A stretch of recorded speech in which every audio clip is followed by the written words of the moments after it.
नमस्कार दोस्तों, स्वागत है आप सभी का आज की क्लास में। चलिए दोस्तों शुरू करते हैं आज का सेशन। गुड मॉर्निंग दोस्तों। देखिए पहला क्वेश्चन है आपके सामने। आज का टॉपिक है अपना सबसे छोटी और सबसे बड़ी संख्या ज्ञात करना। किसके आधार पर? घातांक को करने के आधार पर। अब देखो यहाँ पे करना क्या है, एक जो मैंने बेसिक बताया उसी के अनुसार चलना है आपको, कुछ भी नहीं करना। जो संख्या दी गई है इसमें ये पूछा है कि सबसे छोटी और सबसे बड़ी संख्या कौन सी। अब देखो जो 3√3 दिया है इसमें, इसको कैसे लिख सकते हैं मैंने बताया आपको कि यदि आपको इस तरह से दिया है तो इसको या तो ऐसे लिखो या ऐसे लिखो। बात एक ही है, तो इसको कैसे लिखा जा सकता है, इसको इस तरह से भी लिखा जा सकता है 3/1/3। ठीक है। √2 को क्या लिखोगे आप? इस √2 का मतलब क्या होता है कि यहाँ पे पावर पे क्या है, 2 है, हमेशा याद रखना। तो इसको क्या लिखोगे, 2⁻1/2। फिर दिया है 6√6, मतलब इसको क्या लिखोगे आप, 6⁻1/6। ठीक है। इतनी बात समझ में आ रही है, बहुत सिंपल है। अब देखो जी संख्या दी है इसने 3, 2 और 6, तो इनका एलसीएम क्या है, 3, 2 और 6। इनका एलसीएम देखना है आपको, इनका एलसीएम तो आपको पता है कि इनका एलसीएम क्या है, 6। यानी कि वह छोटी से छोटी संख्या जो दी गई संख्याओं से पूरी बार विभाजित हो जाए। ठीक है। तो 6 इनका एलसीएम आ गया। अब आप क्या करोगे, इस एलसीएम से इस संख्या से एलसीएम को डिवाइड करके देखो, मतलब 1/3 इंटू 6 इंटू 6 इंटू 6। तो देखो 3 से कितनी बार कटेगा, 2 बार, मतलब ये क्या हो जाएगा 3⁻2। 2 से कितनी बार कटेगा, 3 बार, ये क्या हो जाएगा 2⁻3। फिर यहाँ देखो 6 से कटेगा 6 बार, मतलब 6⁻1। ठीक है। इतनी बात समझ में आई। क्या किया मैंने, जो घातें लगी हैं यहाँ पे, जो घातें आई है आपके सामने, उनका एलसीएम लिया है नीचे वाली संख्याओं का। ठीक है। या डायरेक्ट इस तरह से न लिख के आप यहाँ से भी अंदाजा लगाओ कि यहाँ 3 है, यहाँ 2 है, यहाँ 6, इनका एलसीएम 6 है। तो इन घातों से इसको काट के देखो, वही इस पे पावर लग जाएगी संख्या पे। ठीक है। इतनी बात समझ में आई। तो देखो 3⁻2 का मतलब क्या है, 9। 2⁻3 का मतलब क्या है, 8। 6⁻1 का मतलब क्या है, 6। तो अब आपको पता चल गया कि यहाँ पे सबसे बड़ी संख्या कौन सी है। तो आप कहोगे सर सबसे बड़ी संख्या तो कौन सी है, 9।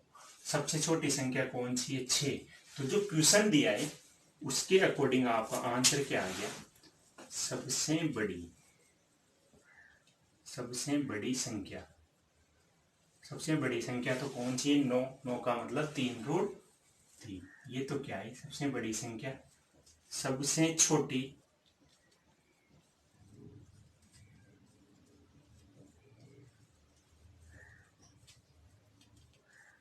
छोटी संख्या कौन सी है, देखो 6√6। ठीक है। तो क्वेश्चन बहुत ही सिंपल है, बस करना क्या है, आपको बेसिक पता होना चाहिए। ठीक है। अब इसको नोट करिए। इसी पर आधारित क्वेश्चंस एक और एग्जाम में पूछा जाता है कि इसका आरोही व अवरोही क्रम क्या होगा। तो आपको 4 ऑप्शन में देगा वो, उसी के अकॉर्डिंग आपको पता करना है कि आरोही अवरोही क्रम क्या होगा। तो जब ये क्वेश्चंस में आपको ये पता चल गया सबसे बड़ी कौन सी है, सबसे छोटी कौन सी है, तो आरोही क्रम भी आपको पता होना चाहिए। चलिए इसको नोट करिए, आगे कंटिन्यू करते हैं। देखिए दोस्तों अगला क्वेश्चन है आपके सामने। अभी जो क्वेश्चन किया था सबसे छोटी व सबसे बड़ी संख्या ज्ञात करना, जब आपको ये पता है सबसे छोटी और सबसे बड़ी संख्या कौन सी, अगर आपको ये पता चल गया तो आप ये बता सकते हो कि आरोही क्रम। अब आपको पता है आरोही क्रम क्या होता है, सबको पता होगा, फिर भी बता देता हूं एक बार कि आरोही क्रम होता क्या है। बढ़ता क्रम। कौन सा, बढ़ता हुआ क्रम, मतलब पहले छोटी संख्या आएगी, फिर बड़ी आएगी, फिर उससे बड़ी आएगी। अवरोही क्रम क्या होता है, जस्ट अपोजिट, मतलब घटता क्रम। घटने का मतलब क्या है, पहले बड़ी संख्या आएगी, फिर छोटी आएगी, फिर उससे छोटी आएगी। यानी कि स्टार्टिंग किससे होगी, बड़ी संख्या से, जबकि आरोही क्रम में स्टार्टिंग किससे होगी, छोटी संख्या से, फिर उससे बड़ी, फिर उससे बड़ी। तो आपको एक तरह से क्या करना है कि बड़ी और छोटी संख्या निकालनी, बाकी उसके अकॉर्डिंग आपको पता चल जाएगा। तो सेम वैसे ही करना है। देखो √2, इसको क्या लिखना है, 2⁻1/2। ठीक है। 4√5, मतलब इसको क्या लिखोगे, 5⁻1/4। 3√4, इसको क्या लिखोगे, 3 की 4 की पावर 1/3। ठीक है, अब देखो 2, 4 और 3 मतलब 2, 4 और 3 का एलसीएम देखो आप, इसका एलसीएम क्या होगा?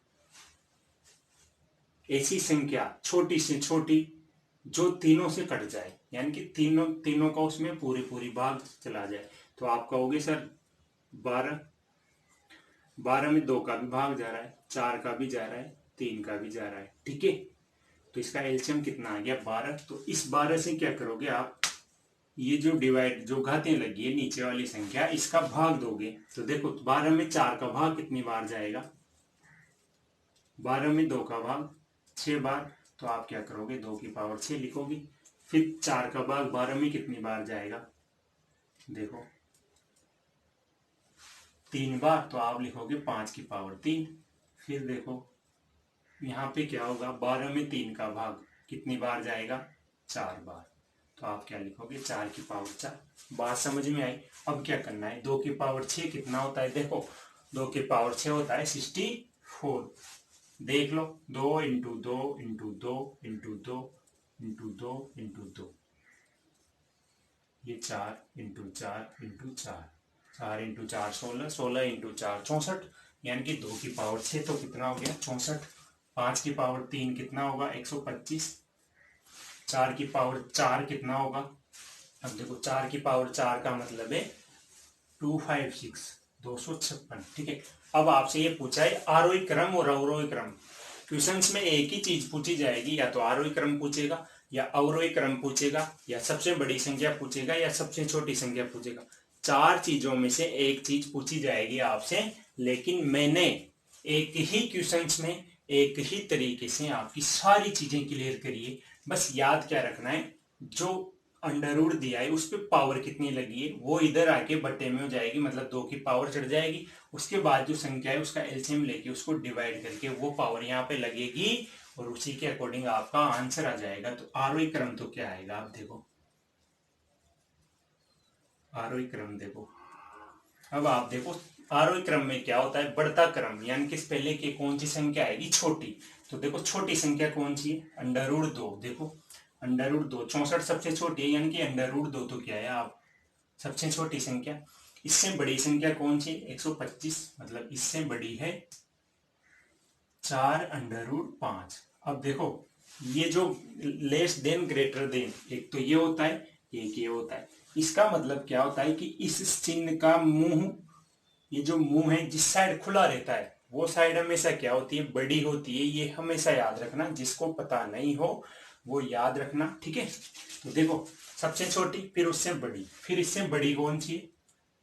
256, मतलब 3√4। ठीक है, ये तो क्या हो गया? आरोही क्रम। यदि आपसे पूछे अवरोही क्रम, अवरोही क्रम, तो आप क्या करोगे? अवरोही क्रम क्या होता है? घटता क्रम, मतलब पहले सबसे बड़ी संख्या आएगी। कैसे? 3√4 सबसे बड़ी है। फिर इससे छोटी संख्या कौन सी है? 4√5। फिर इससे छोटी संख्या कौन सी है? √2। ठीक है, तो अवरोही क्रम पूछे और अवरोही या और आरोही क्रम पूछे, या आपसे पूछे सबसे बड़ी संख्या कौन सी है इन तीनों में, तो देखो सबसे बड़ी संख्या कौन सी है? ये सबसे बड़ी संख्या है। यहाँ पर आपकी सारी चीजें क्लियर हो गई। 4 क्वेश्चंस एक ही कंसेप्ट से। ठीक है, सबसे इंपॉर्टेंट पॉइंट है सबसे बड़ी संख्या। यदि आपसे पूछे सबसे छोटी संख्या, तो ये सबसे छोटी संख्या। ठीक है, तो इसको नोट कर लीजिए अच्छे से, बहुत ही इंपॉर्टेंट क्वेश्चन है। इस टॉपिक से एक क्वेश्चन आपको डेफिनेटली मिलेगा एग्जाम में, चाहे एसएससी का पेपर हो, चाहे एसएससी 10+2 हो, सीएचएसएल हो, सीपीओ, एसआई हो, राजस्थान पुलिस हो, पटवार हो, ग्रुप डी हो, एनटीपीसी हो, किसी ना किसी एग्जाम में एक क्वेश्चन यहाँ से जरूर आता है। तो बहुत ही इंपॉर्टेंट पॉइंट था, इसे नोट करिए। फिर चलते हैं अपन एग्जाम रिलेटेड बाकी क्वेश्चंस पर। देखिए दोस्तों, अगला क्वेश्चन है आपके सामने। क्वेश्चन नंबर कोई सा भी हो, आप क्वेश्चन नंबर डालते रहना। क्वेश्चन का नंबर इंपॉर्टेंट नहीं है, क्वेश्चन इंपॉर्टेंट है आपके लिए। ठीक है, 3 की पावर m² डिवाइड 3m की पावर 2 ब्रैकेट बंद 1/m बराबर 81 दिया है और आपसे पूछा है इस m का मान क्या होगा। ठीक है, तो फॉर्मूले पे बेस क्वेश्चन है, करना क्या है देखो, 3 की पावर m स्क्वायर डिवाइड 3 की पावर m, बाहर पावर लगी है 2 और इस ब्रैकेट के बाहर पावर लगी है 1/m बराबर 81। ठीक है, डिवाइड है तो इसको ऐसे भी लिख सकते हैं 3m स्क्वायर, 3 की पावर m स्क्वायर डिवाइड मतलब बटा, बटे का चिन्ह 3m की पावर 2 और बाहर क्या है 1/m बराबर 81। अब एक फॉर्मूला याद करो, जब आधार समान हो, आधार समान हो और बाहर कोई पावर लगी हो, जैसे ऐसे a की पावर m, a की पावर n और बाहर कोई पावर लगी है, कुछ भी पावर लगी हो, तो ये क्या होता है, ये आपस में मल्टीप्लाई होता है। फॉर्मूला लिखा है तो ये इसके साथ भी मल्टीप्लाई होगा, इसके साथ भी मल्टीप्लाई होगा। मतलब अब क्या करोगे आप, आगे आगे क्या करना है, 3m स्क्वायर इंटू जो बाहर की पावर है m इंटू n हो जाएगा, मतलब 1/m यहाँ पर भी आएगा और 3। अब देखो ये ऑलरेडी 2mn, a की पावर mn, तो ये क्या हो जाएगा mn यानी कि 2m, बाहर वाली पावर से भी मल्टीप्लाई होगा मतलब 1/m। ठीक है, बराबर क्या है 81। ठीक है, अब देखो इस m से एक m कट जाएगा, केवल एक m बचेगा, यहाँ पे क्या होगा m से m कट जाएगा। तो आगे देखना आगे क्या होगा, ऊपर क्या बचा 3 की पावर m, नीचे क्या बचा 3 की पावर 2 बराबर क्या है 81। ठीक है, यहां तक सबको समझ में आया। अब आगे क्या करना है, ये क्या हो गया फॉर्मूला a की पावर m, a की पावर n। देखो बेस से m है, पावर अलग अलग है, यहाँ पे पावर क्या है m, यहाँ पे पावर क्या लगी है 2। तो इसको कैसे करते हैं, जब डिवाइड में आता है आधार समान होता है तो इसको क्या लिख सकते हैं a की पावर m माइनस n। ये होता है जब डिवाइड में होता है, और जब मल्टीप्लाई में होता है, जब मल्टीप्लाई में होता है तो घातें जुड़ जाती है, जब डिवाइड में होता है तो घातें घट जाती है। यानी कि आगे क्या करोगे अब 3 की पावर m माइनस 2 यही करोगे, बराबर कितना है 81। ठीक है, अब देखो यहाँ पे क्या करोगे, आधार समान करना पड़ेगा क्योंकि पूछा क्या है m का मान पूछा है, तो इस 3 को हटाना पड़ेगा, तो आधार समान करोगे तो देखो 3 की पावर m माइनस 2, इस 81 को क्या लिखा जा सकता है, देखो इसको मिटा देता हूं, इस 81 को क्या लिख सकते हैं अपन 3 की पावर 4 लिखा जा सकता है। अब आपको लग रहा होगा कि मैंने 3 की पावर 4 क्यों लिखा, तो इसके गुणनखंड करके देखो, सबसे पहले 3 का भाग दोगे कितनी बार 27 बार, फिर 3 का भाग दोगे 9 बार, फिर 3 का भाग दोगे 3 बार 1, यानी कि 4 बार 3 की पावर 4। अब देखो इस 3 से ये 3 कट जाएगा तो m बराबर कितना आ गया 4, और ये माइनस का 2 उधर जाएगा तो जुड़ जाएगा, m बराबर कितना आया 6। ठीक है, क्वेश्चन बहुत इंपोर्टेंट है ये रेलवे ग्रुप डी एनटीपीसी और पटवार पुलिस के लिए। ठीक है, कहीं ना कहीं ये आपको एग्जाम में दिख भी सकता है, अगर ये क्वेश्चन नहीं भी आएगा तो भी मेरा मतलब ये है कि मैं जो पढ़ा रहा हूं वही क्वेश्चन एग्जाम में आए, ऐसा जरूरी नहीं है। लेकिन जो कंसेप्ट में बताता चल रहा हूं आपको, उस कंसेप्ट से बाहर एक भी क्वेश्चन नहीं जाएगा, इतना मैं गारंटी से बोलता हूं। तो आप इस क्वेश्चन को नोट करिए। अगर आपको कोई भी चीज कहीं भी समझ में नहीं आती तो आप कमेंट बॉक्स में कमेंट करके हमें बताएं।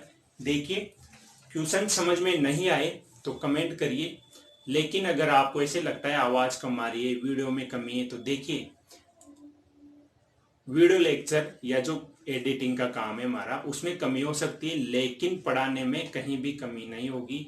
आपको एग्जाम से रिलेटेड प्रत्येक क्वेश्चन कराया जाएगा। तो आप पढ़ाने की क्वालिटी देखिए, वीडियो की क्वालिटी से ज्यादा इंपॉर्टेंट है पढ़ाने की क्वालिटी। ठीक है, तो चलिए चलते हैं अगले क्वेश्चन। देखिए दोस्तों, अगला इंपॉर्टेंट क्वेश्चन है आपके सामने। ऐसा क्वेश्चन मैं पहले भी करा चुका हूं।